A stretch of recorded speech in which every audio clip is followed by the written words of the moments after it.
You work in finance. If something were to happen to you and your wife Bronwyn, what financial provisions have you made for your children? Yeah, so we've established in our wills a thing called a testamentary trust. So if either one of us or both of us were to die, our assets would move into that trust. And so, for example, if one of us were to pass away, a surviving spouse would be a trustee of that trust, and a sibling of the deceased would become co-trustee. And the whole idea is that these assets then are protected for our bloodline. We've made a conscious decision that if I was to die, the payout that Bronwyn would get would be enough to discharge debt, but mean that Bronwyn wouldn't have to work.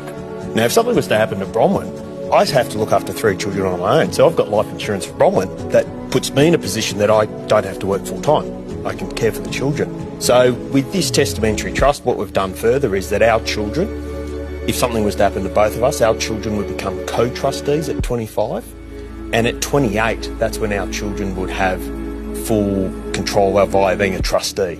What does that protect your children from? Should they ever be in a relationship in the future and that relationship breaks up, that person cannot claim on our legacy. So really for us, our kind of mindset was we wanted to make sure our legacy of what we've created together is protected for our children.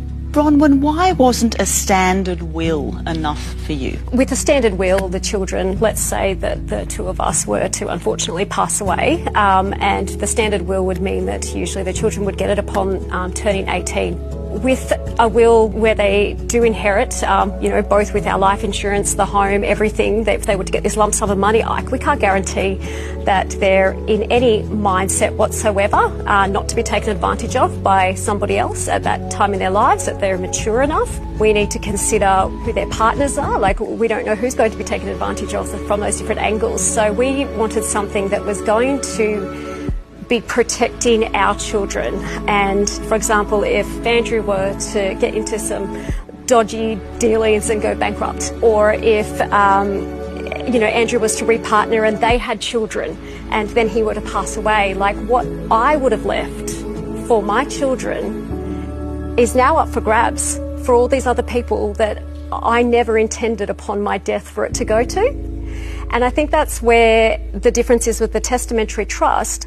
I still have control from the grave, and I can stipulate who I want it to go to explicitly, and it is going to them at an age where I feel like they are that little bit more mature to know how to, hopefully by then, how to use that money to set themselves up.